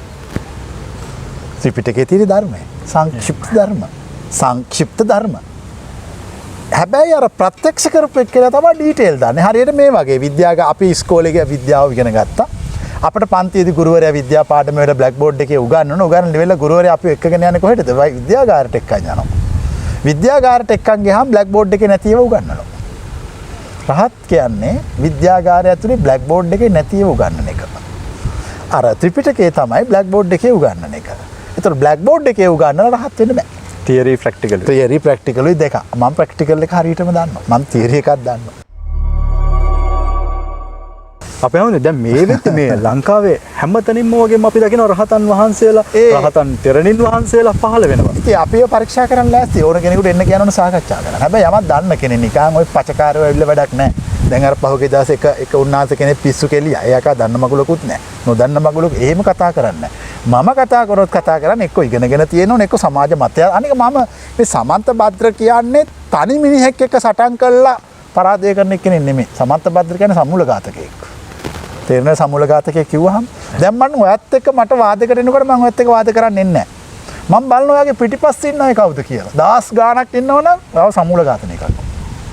ඒතර ඔයා සමූල ඝාතනය ඔයා විනාශ කරාම තාර්කිකව විනාශ කරාම අර ඔක්කොටම මොකද්ද වෙන්නේ? යන්නේ මන් නැති වෙනවා. ඒ නිසා මම හොඳ ඉවසීමෙන් බලාගෙන ඉන්නවා සමූල ඝාතනයට සුදුස්සෝ කවුද කියලා. හැමතිස්සෙම මම අභියෝගය ඉදිරිපත් කරන්නේ සමූල ඝාතනය කරන්න සුදුසු කෙනෙකුට මිසක් තනි අම්බරුවන්ට නෙවෙයි. පැහැදිලිද? එහෙමයි. මම සමූල ඝාතනය කරනවා. මේ රහතන් වහන්සේ කියන ට්‍රෙන්ඩ් එක හැදුවේ අපේ හාමුදුරුවෝද මෙන්න මෙහෙම කතාවක් තියෙනවා. රහතන් වහන්සේ කියන ට්‍රෙන්ඩ් එක මම නෙමෙයි හැදුවේ. මේ ලෝකේ පහළට සියලු බුදුරු, පසේ බුදුරු, රහත්වරු. ඒක දැන් මාකට් කරන්න හදනවා. ඇත්තටම ඉතින් මං කියන රහත්වරු ලක්ෂ ගණනක් බිහි වෙන්න ඕනේ. ඇත්තට හරි බොරුවට හරි. ඒගොල්ලෝ විශ්ලේෂණය කරනවා. දැන් මාව විශ්ලේෂණය කරපල්ලා. චබ්බිසෝදන සූත්‍රයේ තියෙන කවුරුරි රහත් කියලා කිව්වම එලවන්න බනින්න ගහන්න දුස් කියන පිස්සු කියන නෙමෙයි. ඒ කියන එක ඇත්තද බොරුද කියලා විශ්ලේෂණය කරන්න. ඉතින් කවුද විශ්ලේෂණය කරන්නේ? විශ්ලේෂණය කරන ඔළුව තිරුන් ඉන්න එපා. ඒක දන්න අය ඉන්න එපා. සමහර දැන් ඔය මං කියනේ වැව්වා මට පේනවා බොරුවටත් එහෙම කියනවා. දැන් අර අපි කියන්නේ අර පොඩි නිකන් කාලයකට නිකන් අර හතු පිපෙන වගේ එහෙම ඒවා තියෙනවා. ඉතින් ඒවා වැඩි දවසක් වෙන්නේ ආයි නැතු වෙලා සමස්ත පද්ධති එකතු වෙනවා. අනිවාර්යෙන් ස්වාමීන් වහන්සේ ඒත් එක්කම මේ තව ගැටලුවක් වර්තමාන සමාජයේ දිහා බැලුවම අපි දකිනවා දේශපාලනයට අධ්‍යාපනයට නොඑක් අංශවලට ව්‍යාපාරවලට මේ ස්වාමීන් වහන්සේලා යොමු වෙලා ඉන්නවා. නමුත් උන්වහන්සේලා සමහරක් වෙලාවට මම මේ කවුරුත් චෝදනා කරන්න එහෙම කරනවා නෙවෙයි මම මේ සමාජයේ දකින්න දේ මම මේ අහන්නේ. නමුත් ඒ දේවල් මම හිතුවන් මුදල් අතපත ගාගෙන හරි බිස්නස් හරි ව්‍යාපාර හරි ඒව සාර්ථකව කරගෙන යනවා. නමුත් ඔබ වහන්සේට චෝදනා ඉල්ල කරනවා. ඒ සමස්ත සිස්ටම් එක හැමතිස්සෙම වැරදි තැනක තියෙනවා. හැමතිස්සෙම විවේචනය වෙන කෙනා පිරිසිදු කෙනා. ඒ සුද්ධවන්තය විවේචනය වෙනවා. අසුද්ධවන්තය විවේචනය වෙන්නේ නැහැ. දැන් මම විවේචනය වෙනකොට මම කැමතියි. ඒතර මාව විවේචනය කරනකොට මට තේරෙනවා මම සුද්ධවන්තයා විවේචනය වෙනවා. අසුද්ධවන්තයා විවේචනය වෙන්නේ නැහැ. සුද්ධවන්තයාට දොස් කියනවා. අසුද්ධවන්තයාට දොස් කියන්නේ නැහැ. ඉතින් අපිට දොස් කිව්වහම මොකෝ? අපි ගැන දන්නවා නම් අපි කරන දේ හරි වැරද්ද දන්නවා නම් අපි වැරදි දෙයක් කරන්නේ නැත්නම් අපි කරන්න ඕන දේ කරනවා නම් හොඳින් හරි නරකින් හරි. එච්චරයි ආයි. අනිවාර්යයෙන්. එච්චරයි. ඒක ආයි දෙකක් නෑ. කලින් අර අපි කරපු වීඩියෝ වලත් ස්වාමීන් වහන්සේ සමහර අය අහලා තිබ්බා රහතන් වහන්සේ නමක් ගිහිල්ලා සමාව ගන්න එක හරිද කියලා. ඒක මම සිද්ධිය ස්වාමීන් වහන්සේ දන්නවා. මෙන්න මේ වගේ දෙයක් සමාජ මාධ්‍යවල දැන් මට ඔයාගෙන් සමාව ගන්න කිව්වොත් මම කිව්වොත් මට මේ වගේ බොබ්බේහුගෙන් සමාව ගන්න බෑ කියලා මම රහත්ද? නෑ. මට කොත් මේ බල්ලගෙන් සමාව ගන්න කියලා මට ඒත් පුළුවන්. අපි එතකොට එයාගේ උස මහත මිටිකම ඒවා බලන්නේ නැහැ. සමාව ගන්නවා. ඒක තමයි අනතිමානී කියන්නේ. කියන්නේ මාන්නේ නැති කරපු කෙනෙක්. අපි අහලා තියෙනවා බයිබලයේ හොඳ කතාවක්. ජේසුස් ක්‍රිස්තුස් වහන්සේ අවසාන භෝජන රාත්‍රී දවසේ තමන්ගේ ගෝලයන්ගේ කකුල් හොදලා පිහදාලා තියෙනවා. පැහැදිලිද? ඒතර උන්වහන්සේ නරක කෙනෙක්ද නෑ. ගෞතම බුදුහාඳුරෝ අර පූතිගත තිස් තෙරුන් වහන්සේ ලෙඩ වෙලා ඉන්නකොට ළඟට ගිහිල්ලා ඔක්කොම හැරව පිහිදාලා හොදලා නාවලා පිරිසුදු කරලා තියෙනවා. ඒක හිත දියුණු කරපු අය. මට දැන් හෙට කිව්වොත් මට ඕන කෙනෙක්ගෙන් සමාව ගන්න කියලා මම ඕන කෙනෙක්ගෙන් සමාව ගන්න. මට එහෙම ලැජ්ජාවකුත් බයකුත් ලොකුකමකුත් නැහැ. මම නිවිච්ච කෙනෙක්. ඒ මට එහෙම කිසිම මේ ලොකුකමක් නැහැ. එහෙම මට එහෙම බෑ කියන හේතුවක් හිතෙන්නේ නැහැ. පැහැදිලිද? එහෙමයි. ස්වාමීන් වහන්සේ මේ සමහර චෝදනා කරනවා ස්වාමීන් වහන්සේගේ තර්ක විතර්ක මේ තර්ක කිරීම විතරයි තිබෙන්නේ. ඔය තර්ක බුදුහාරන්ටත් එහෙම කිව්වා. ඔය සිද්ධාර්ථ ගෞතමයෝ තර්ක විතර්කයට හරියන බණ කියනවා එයා ලබාගත්ත බුදු බවක් නැහැ කියලා. චෝදන ඉතින් මට කිව්වා මොකෝ. සිද්ධාර්ථ ගෞතමයන් වහන්සේ ගෞතම බුදුහාමුදුරුවෝ ඔය තර්කයට හරියන්න බණ කිව්වට එක තියෙන්නේ මේ මජ්ක්‍ධිම නිකායේ. තර්කයට හරියන්න බණ කිව්වට එයා බුදු වෙලා නැහැ. මොකක්ද දෙකේ තියෙන ප්‍රශ්නේ? ඉතින් එයා ඇත්තටම බුදු වෙලා නම් මොකම කිව්වා මොකද? දැන් මම ඇත්තටම රහත් වෙලා නම් මට මොකක් කිව්වා මොකද? මම ගිහිල්ලා ඉවර නම් මම ඒක දන්නව නම් සහ සක්සුදක්සේ ඒක ප්‍රත්‍යක්ෂ කළා නම් හරියටම හරි නම් ඒක මාව අනුගමනය කරනවත් ප්‍රත්‍යක්ෂ වෙනවා නම් හරි ඉතින් එච්චරයි. අනිවාර්යයෙන්. හරි. ස්වාමීන් වහන්සේ තව කරුණක් මට අහන්න හිතුණා. අපේ සාකච්ඡාවෙත් ආවින්ද ස්වාමීන් වහන්සේ කියවනේ මන්දාවෙත් ඉන්න මද්ද්‍රව්‍ය වලට ඇබ්බැහි වෙච්ච මේ තවර පරපුර උනත් ස්වාමීන් වහන්සේ එක වචනයක් ඇහුවම හරියනවා. ඔව් ඒක හැමෝටම නෙමෙයි. ඔව්. එහෙම හැමෝටම කරන්න බෑ. එහෙනම් ගෞතම බුදුහාරෝ හැමෝම නිවන් දක්වන්න ඕනේ. එහෙම බෑ. සමහර අය ඉන්නවා ඒගොල්ලෝ හිත හදා ගන්න. ඔව්. මම මේක අහන්න ගිය ස්වාමීන් වහන්සේ ඇත්තටම මේ මද්ද්‍රව්‍ය වලට ඇබ්බැහි වෙනවා කියන එක ඒක මනසින් මවා ගන්න එක ගොඩාක් මනසින් මවා ගන්න ඒවා. අතාරින්න බැරි ස්වාමීන් වහන්සේ කියන්නේ. ඕන කෙනෙකුට පුළුවන් හිත හයියන. දැන් ඔයා සිගරට් බොනවා. ඔයාට නවත්ත ගන්නම බෑ. හෙට වෛද්‍යවරයෙක් ඔයාට කියනවා තෝ තව මාසයක් බිව්වොත් මැරෙනවා කියලා. ඒතර ඔයා බොනවද නැද්ද? නෑ නවත්තන්න. නෑ එච්චරයි. එච්චරයි. මේ ඔක්කොම හිතේ ප්‍රශ්න. මේ ප්‍රශ්න අපි විසඳ ගන්න නැතුව ඇදගෙන යනවා. මේව එකපාරට විසඳලා අපි කියන්නේ මේක මේ දැන් මේ ඔළුව බෙල්ලෙන් වෙන් කරන්න ඕන නම් ඔළුව බෙල්ලෙන් වෙන් කරන්නේ නැතුව මේකට බෙහෙත් බඳලා හරියන්නේ නෑනේ. දැන් මොකද කරන්න ඕන? කඩුවක් හරි පීයක් හරි අරගෙන මේක දෙකට වෙන් කරලා දාන්න ඕන. එච්චරයි ප්‍රශ්නේ කරන්නේ. මම ඒ වගේ උත්තර දෙන කෙනෙක්. දැන් ස්වාමීන් වහන්සේ අපි දැක්ක මේ ළඟදිත් වර්තමානයේ මේ සමාජයේ නොඑක් පුංචි ගැහැණු ළමයින්ට සිද්ධ වෙච්ච එක්තරා විදිහක කනගාටුදායක සිදුවීම් මේ වගේ දේවල්.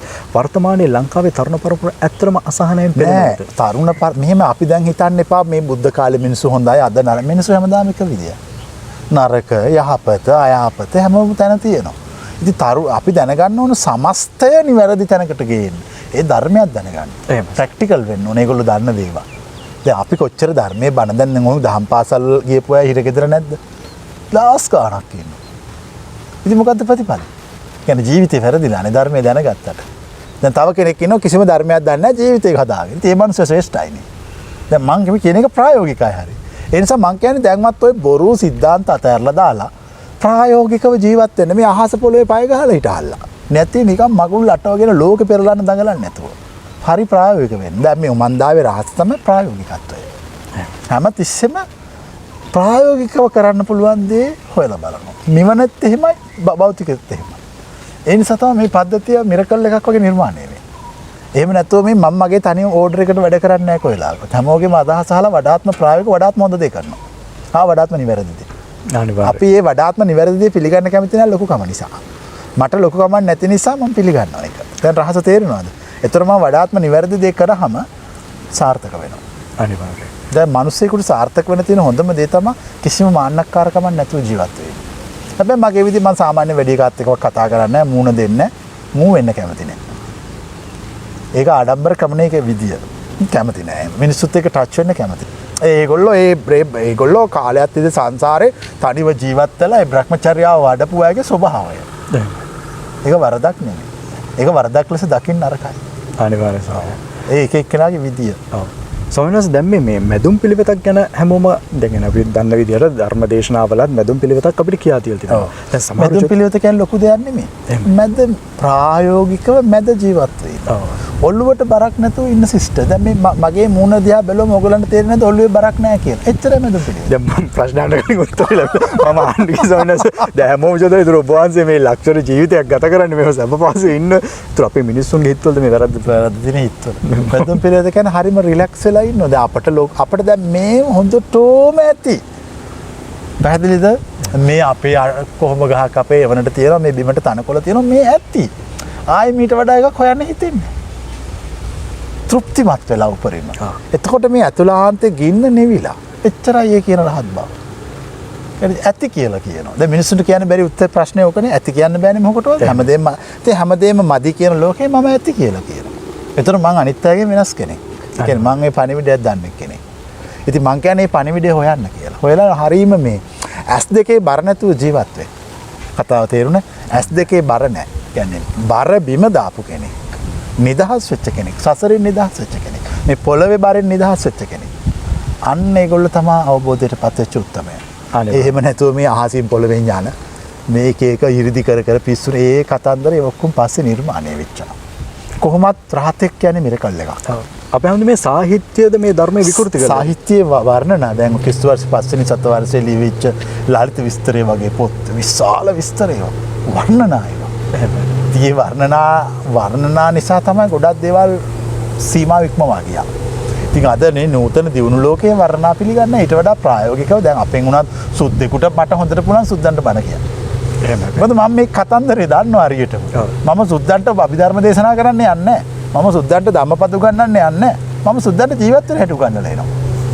පැහැදිලිද කියන එක? ඕනෙම විදේශීය කෙනෙක්ටත් මේ විවෘත වෙන්න බෑ. විවෘත අවර කියන්නේ අපි මෙතන හදලා තියෙන එක. එහෙමයි.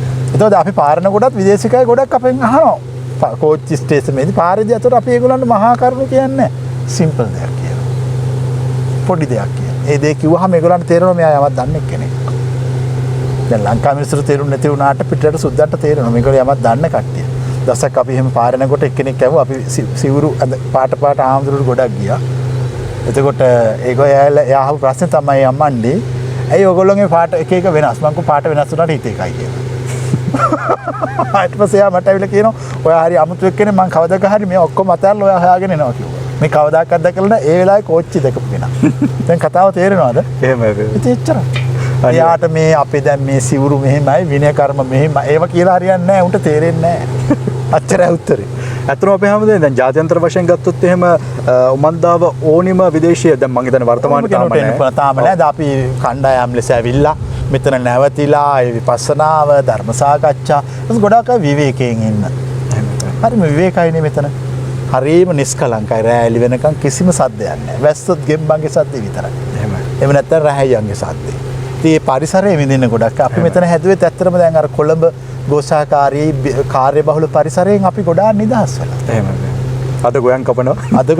දැන් අද කට්ටිය 30 40ක් එතන වැඩ.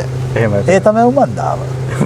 ඒක තමයි උමන්දාව. ඇත්තටම අපි හැමදේම මේ ගමක තියෙන සියලුම දේවල් ටික මෙතන අන්තර්ගත සියලුම දේවල් තියෙනවා. ඇත්තටම මේක ගම්මානයක් පන්සලක් නෙමෙයි. මේක මේ පන්සල ඇතුලේ ගමක්. ඔව්. අපි හඳ මම එතනත් අහන්න ගියා අපි හඳ මෙතන එක්තරා විදිහක මේක විශ්ව ගම්මානයක් කියලා. එතකොට මෙතන මොකක් හරි විශේෂ අපි දන්නවනේ විශ්ව ශක්ති කේන්ද්‍රයක්ද අපි රුවන්වැලි සෑය ගත්තොත් අපි දන්නවා ඒක මොකක් හරි විශ්ව ශක්තියක් ඔය ස්ටාර්ගේට් එහෙම දේවල් තියෙනවා කියලා. එතකොට මෙතනත් එහෙම විශේෂ බිමක්ද ස්වාමීන් වහන්සේ? නැත්තම් ස්වාමීන් වහන්සේ එහෙම දෙයක් නිර්මාණය කරලා ඉවරද? එහෙම දැන් නිර්මාණය කරලා ඉවරයි. ඒක ඉතිහාසයට බාර දෙනවා විසඳන්න. ඒක අනාගතයට බාර දෙනවා විසඳන්න. ඒක අපි දැනට විසඳන්න අවශ්‍ය නැහැ. කියන්නේ හුඟක් දේවල් විසඳන්නේ අනාගතයට. අපි ඒකට කලබල වෙන්න ඕනේ නැහැ. මොකද කලබල වෙලා විසඳ ගන්න දෙයක් නැහැ. එහෙමයි. ඕනම හිත පිරිසුදු කෙනෙක් යම් භූමියක ජීවත් වුණොත් ඒක සුද්ධ භූමියක්.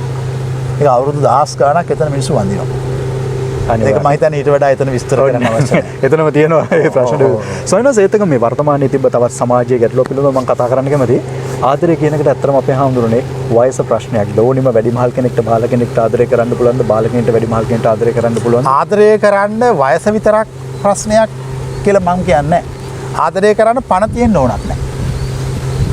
දැන් මේ පුටුවට මට පුළුවන් ආදරය කරන්න. මේ ගස් කොළන් වලට මේ පරිසරයට මේ කුරුල්ලන්ට මට පුළුවන් ආදරය කරන්න. මිනිස්සුන්ගේ මනස එච්චර දියුණු වෙලා නැහැ. පැහැදිලිද? මිනිස්සු හැමතිස්සෙම ආදරය කරන්න පෙළඹෙන්නේ සංස්කෘතික පෙන්නපු දෙයකට විතරයි. සංස්කෘතිකව පෙන්නපු නැති දේවල් වලට ආදරය කරන්න දන්නේ මුනිවරු පමණයි. ඒක අපි ඇත්තටම ආදරය කරන්න ඕන ලෝකයට ගස් කොළන් වලට හා සියල්ලටම.